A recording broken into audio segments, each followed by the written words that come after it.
Sarah was born on July 18, 2004 in Richmond, Virginia. After a relatively smooth delivery, her doctor identified a slight heart murmur, decreased heart function, and hip dysplasia, all issues they thought she'd outgrow. But after about a month at home, Sarah suddenly went into complete heart failure and wasn't expected to make it through the day. That's when Sarah started surprising us all with her amazing strength and resilience. We took her to CHOP, one of the top children's hospitals in the world. CHOP's pediatric heart transplant team diagnosed her with non-compaction cardiomyopathy, years later to be discovered a result of a congenital muscular dystrophy called titinopathy. CHOP placed her on a cocktail of medications and she thrived, continuing to show off new skills to her doctors. While she had gross motor delays, she didn't let any of that slow her down. With some physical therapy, she began walking, loved to sing, dance, and play with friends. But unfortunately, when she was 4.5 and happened to be at CHOP for her normal checkup, Sarah went into cardiac arrest. She required extensive CPR, ECMO, and ultimately was placed on a ventricular assist device for 7 months while we anxiously awaited her heart transplant.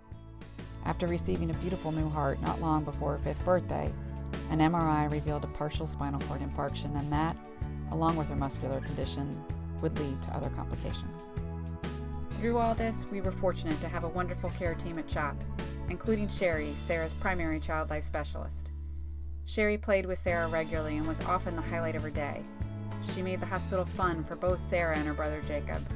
Sherry was an advocate and friend to Sarah, but also someone who could come in, make her smile, and explain the scary world of a hospital to her. I'd only been there for a couple of years, and I think Sarah was my first real long-term patient. She challenged me in a lot of ways to think about how to be creative, especially with play. She had a lot of limitations, especially at the beginning. So I had to think really creatively about how to help her have fun, and how to help her have some positive experiences during a time where every day was filled with stress and anxiety. And she taught me a lot about pushing my creativity and also advocating for what play in an ICU could look like. Good amount. Keep going. Okay, stop. Whoa! Oh, it is sparkly. The staff at CHOP became a second family to us. Everyone from the security guards to the surgeons knew Sarah and gave her a warm welcome. And despite the many difficult periods we had at the hospital, Sarah didn't fear going back. She trusted her medical team and became skilled at advocating for herself. Sarah was our spunky, sassy, beautiful girl, proud to be a good student and part of her high school chorus. Sarah loved to bake, especially chocolate chip cookies, and hoped to ultimately open a bakery one day. She had a sharp mind, quick wit, incredible memory, and strongly held beliefs that she wasn't afraid to share. With countless obstacles thrown her way, she never let them get her down. She would occasionally take a moment to vent or complain, but she'd quickly move on. Her strength, positive attitude, compassion, and humor brightened every day. After Sarah passed, we knew immediately we wanted to find a way to honor her legacy with something that was important to her and where we could make a difference. That led us back to Child Life. The Child Life program at CHOP made our experience more manageable. We saw firsthand the incredibly important part Child Life, and specifically therapeutic play, had on Sarah and others. Called Play with a Purpose. So there's always a goal in mind when we're playing with kids, and sometimes that goal is just normalizing the hospital and giving kids something fun to do that they understand. But a lot of what we're doing is providing play as an opportunity for emotional expression and physical outlets. Here at CHOP, we are seen as part of the medical team. We attend rounds, we are considered as part of the decision making, we're able to advocate on behalf of children, and that to me is the biggest impact that we've been able to see. Our goal is to not only support and enhance the resources available to the Child Life team so that more patients and families can benefit from them, but to really help cultivate that critical relationship between the patient and the Child Life specialist. That really all starts with play. And so we might take something as simple as chutes and ladders, and take when you get a ladder, you talk about something that's an up at the hospital, and when you get a chute, you talk about something that's a down at the hospital. Once a level of trust has been built, children feel more comfortable asking questions and are able to better understand what's happening and why, reducing the stress on the child and the family.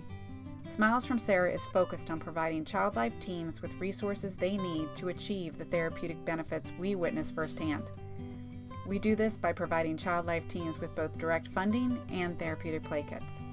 It's given us an opportunity to allow patients to really express themselves in a multitude of different ways. And without that ability and without that opportunity, patients don't always get the chance to actually talk through what might be going on for them while in this hospital setting or while navigating their medical encounters.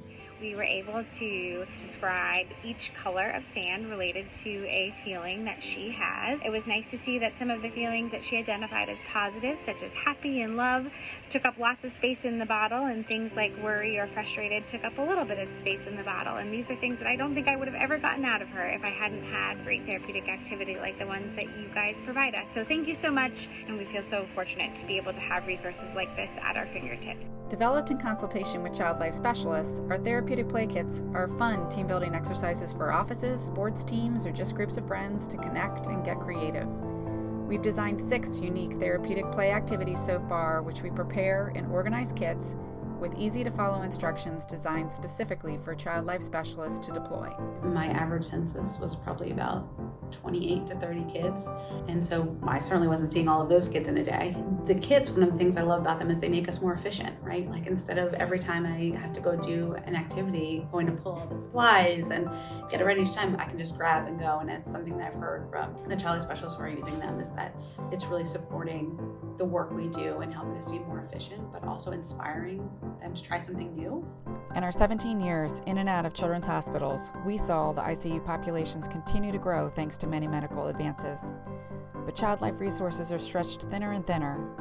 Our hope is to create more awareness and expand our reach, providing direct funding and therapeutic play kits to area children's hospitals that don't have the resources that some of the larger ones do. If you'd like to help us with our cause, we urge you to donate funds, enabling us to support the wonderful work of the child life specialists in honor of Sarah.